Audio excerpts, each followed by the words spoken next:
Nah, lanjut yang part kedua ya, yang tadi ini. Jadi saya mau menceritakan tadi itu kejadian video di awal di short itu berada di SPBU Pertamina Pinang Siang, Karawaci. Mungkin yang tinggal di sekitar Karawaci, Tangerang itu pasti akan tahu lah mobil itu yang selalu ramai sekali di pagi hari maupun malam hari. Tapi tadi tumben itu nggak padat, antrian tuh lancar. Mungkin kayaknya jamnya lagi nggak mendukung ya, lagi sepi mungkin ya. Ini menurut versi dari saya pribadi ya. Tadi posisi lancar dan ternyata rupanya solarnya lagi habis. Solar yang biosolar yang harganya 6.800 sedang kosong, lagi menunggu ekspedisi pengiriman di hari ini. Tapi belum tahu tadi jadwalnya jam berapa. Begitu saya tanya, untuk pengisian yang lain normal. Nah, mungkin ada yang bertanya kenapa mungkin saya mengisi bahan bakar itu SPBU. Sebenarnya SPBU Pertamina itu ya di mana-mana ya, seluruh Indonesia. Kalau saya sih random juga, sedapatnya aja. Jadi kalau misalnya lagi pengen Pertamina. Kalau misalnya lagi pengen Shell atau Vivo atau BP. Semua merek ada 4 di Indonesia itu macam-macam teknologinya. Jadi kalau di Pertamina, contohnya Pertamax Turbo atau Pertamax gitu ya, itu dia pakai Pertatek. Kalau di Shell itu dari Shell macam-macam ya, Shell tuh Shell Super, Shell V-Power, Nitro Plus gitu ya. Dan dieselnya juga ada V-Power diesel, itu dia menggunakan teknologi Dynaflex gitu kan. Nah, kalau BP dia pakai teknologi aktif ya, BP aktif. Itu ada BP92, BP95.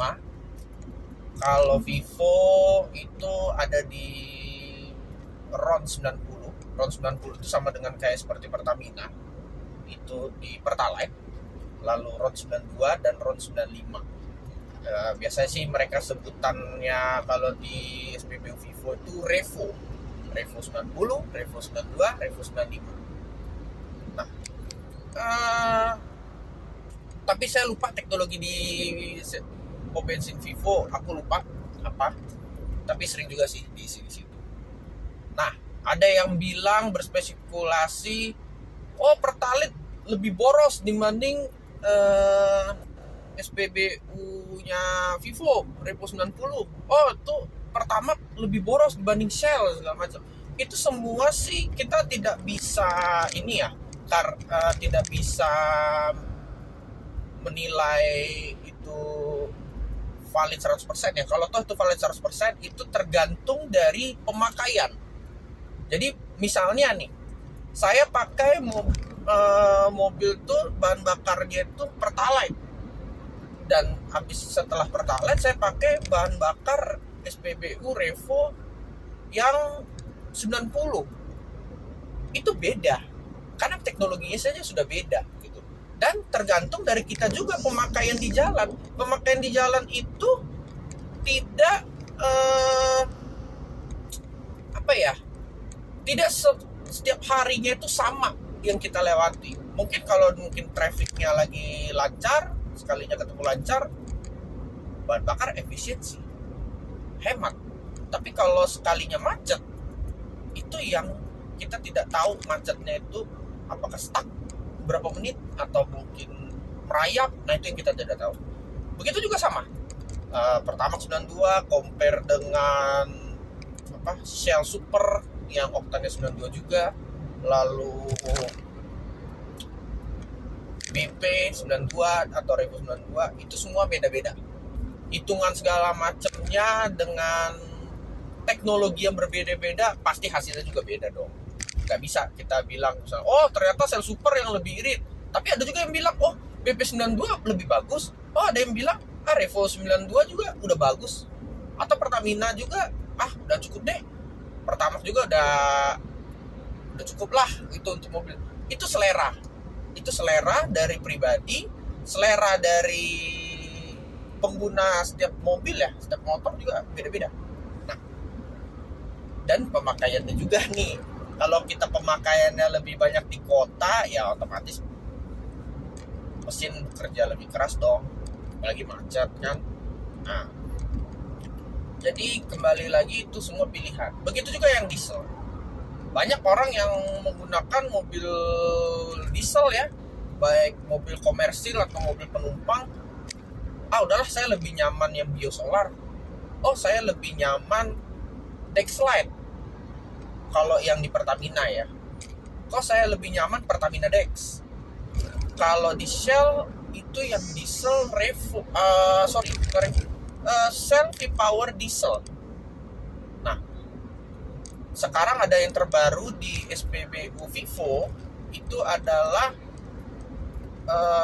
Primus diesel kalau nggak salah mereknya. Tapi kalau di BP itu dieselnya saya rasa ada deh. Lupa ingat ya, mungkin nanti kalau ada apa bisa dikoreksi. Kalau untuk pemakaian diesel, karena kebetulan saya juga ada pemakaian diesel juga, itu belum pernah mencoba yang SPBU BP sama merek Vivo. Jadi lebih seringnya di Pertamina atau Shell. Nah, pemakaian sehari-hari karena compare sama ya, yang paling tingginya Pertamina dengan yang paling tingginya di Shell. Nah, banyak yang bilang, oh yaudah Dex itu udah cukup deh dengan kadar sulfur yang 50 ppm. Kalau yang di Shell V-Power diesel itu kadar sulfurnya 10 ppm, tapi dia udah Euro 5. Kalau Pertamina masih Euro 4. Nah, pemakaian sehari-hari sih kalau misalnya pakai diesel, ya diesel sama aja sih, sama-sama irit ya, sama-sama bertenaga juga, cuman mungkin ya beda teknologi itu tadi, macam-macam ya, itu bisa dipaksa juga sih. Orang pilihannya itu selera, mau ada yang pilih 6.800 silahkan. Tapi dari semua merek pom bensin itu banyak di umum berkata semakin tinggi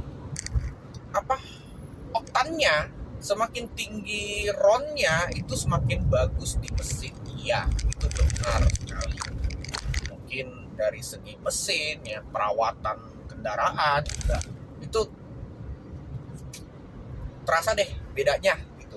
Apalagi misalnya kayak Pertamina ya, itu kan kalau solar, misalnya contoh ya, kita bilang solar yang biosolar dengan solar yang cetan. Kalau solar tuh cetan, kalau bensin tuh RON. Nah, dengan ambil yang cetan yang 53 Pertamina Dex, ya jelas beda. Mungkin pergantian filter solarnya lebih sering di pemakaian biosolar dibanding yang Pertamina Dex. Nah, tapi itu pun kembali dengan customer ya, pelanggan atau pengguna mobil atau motor, itu selera. Itu tidak bisa dipaksa. Mau dia pakai yang standar, it's okay. Mau dia pakai yang berkualitas tinggi atau merek di luar Pertamina, itu selera. Kalau saya pribadi ya random. Mobil yang saya pakai yang sekarang ini Xenia 1300 bensin. Pemakaian sih ya selagi pengennya aja ya. Kalau Pertamina itu turbo. Kalau misalnya turbonya lagi kosong, Pertama. Kalau lagi ketemunya di Shell, ya di Shell yang Nitro Plus yang oktan 98 ya. atau V-Power. Kalau yang Revo yang di Vivo sama yang di pom bensin BP itu yang RON 95 Ultimate. Nah, tapi itu pun selera ya. Kalau untuk tarikan mobilnya sih beda-beda. Jelas beda-beda. Dengan pemakaian yang RON 98 dengan RON 95 itu pasti beda. Apalagi dengan 92 pasti beda tarikannya. Jadi, ya kembali lagi sih dengan dari pribadinya gitu ya. Mungkin banyak yang bilang di sana boros, di sini irit, sana. Nah, itu tergantung dari kita juga. Dari perawatan mobilnya juga. Nah, sekarang untuk pemakaian di jalan itu tergantung dari kaki, tergantung dari eco driving yang kita bawa. Kalau mungkin kecepatannya itu konstan di tol atau mungkin di jalan dalam kota ya bahan bakar lebih efisien. Kalau solar nggak usah ditanya sih. Kalau solar memang dari dulu sampai sekarang itu iritnya luar biasa dibanding mobil bensin. Apalagi kalau sekarang mobil bensin juga pilihannya juga ada dua. Ada bensin yang konvensional, ada mobil bensin yang teknologi hybrid. Apa sih teknologi hybrid? Nah, teknologi hybrid itu adalah setengah bensin, setengah baterai. Baterainya ada biasanya di bawah mobil ya, di bawah jok penumpang atau driver. Kalau dia full listrik baru dia di chassis ya. Itu kalau yang hybrid tadi, dia teknologinya apabila kita membawanya konstan, itu baterai yang bekerja. Dan kalau pada saat kita remnya itu bukan rem mendadak, remnya itu rem halus, rem yang sangat yang enak lah gitu ya dibawa, itu dia baterainya mengisi, sehingga pemakaian bahan bakar di bensinnya itu semakin sedikit. Kenapa? Karena kalau kita bawanya konstan dan remnya juga lebih halus, baterai yang bekerja, mesin mati. Nah, seperti itu. Banyak sekarang mobil hybrid yang di mana-mana ya sekarang ya. Kayak di Toyota juga ada. Mungkin apalagi ya. Kalau di Toyota hybrid ada. Lalu Honda sekarang udah yang terbaru sih, ada yang kalau nggak salah Accord sama CR-V ya. Itu model baru. Kalau Toyota model macam-macam ya, dari awalnya Camry, terus udah sempat dulu Corolla Altis, Corolla Cross gitu, Yaris Cross atau Innova Zenith, itu udah macam-macam. Lalu juga kalau yang hybrid sih, kalau untuk kelas premiumnya ya paling Lexus ya, itu juga ada beberapa yang tipenya H. Nah, itu.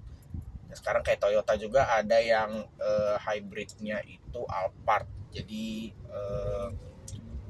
hybrid elektrifikasi ya kalau nggak salah singkatannya, lupa juga ya, PHEV ya, PHEV. Nah, hybrid. Lalu Mitsubishi juga pernah sih saya dengar juga ada yang teknologi PHEV juga ada, tapi kurang tahu ya kalau produksinya masih ada atau udah discontinue. Lalu ada lagi apa ya, mobil merek-merek lain. Oh, Hyundai. Sekarang Hyundai udah ada yang baru nih. All New Santa Fe sama Hyundai Tucson deh kalau nggak salah ya, yang hybrid. Lupa inget. Tapi kalau yang Santa Fe itu ada yang versi hybridnya juga. Nah, banyak kenapa orang beli yang hybrid juga, ya untuk mengejar efisiensi gitu. Mengejar efisiensi di kendaraan. Walaupun tidak dipungkiri ya, masih ada juga yang orang pakai udahlah bensin biasa aja deh, konvensional biasa aja deh. Saya juga pemakaian cuma hanya di sini doang kok. Saya hanya pemakaian hanya ke sana sini yang aktivitas daily use ya, harga sehari-hari, itu aja sih. Jadi kalau untuk listrik itu selera. Kita nggak bisa memaksa semua pengguna harus pakai listrik. Walaupun sekarang udah banyak mobil listrik. Ada Wuling, ada Hyundai, ada merek Chery, ada merek itu yang baru sekarang Ion, Aletra yang buatan dari Indonesia, produk baru. Lalu ada Toyota juga sebenarnya ada mobil listrik, BMW gitu ya, tapi itu udah yang premium class gitu kan. Lexus juga gitu, Mercy, BMW juga ada produk listrik, tapi udah termasuk yang premium class gitu. Yang paling sering diminati orang Indonesia itu ya itu Wuling, Chery, MG itu masih satu grupnya Wuling ya, lalu Hyundai juga peminat. Itu aja sih paling kalau listrik. Kalau listrik itu bermacam-macam ya, ada yang range-nya cuma 200 kilo, ada yang range-nya 300 kilo, ada yang range-nya udah sampai 400, 500, bahkan 600 kilo gitu. Tapi kita tidak bisa pukul rata dong. Kalau misalnya itu mobil range-nya bisa nih segini, range-nya bisa 300 kilo, range-nya bisa 400 kilo, bisa 500 kilo. Kita tidak bisa berpatokan dengan yang range yang ditetapkan ya, karena itu tadi di jalan tuh situasinya beda. Kalau mobil baterai itu mungkin ya kalau di jalan perkotaan bisa dibilang hemat. Jalan yang sedikit menurun apalagi. Jalan yang tidak terlalu banyak hambatannya mungkin bisa lebih irit. Tapi kalau di kondisi tanjakan, kondisi hujan, kondisi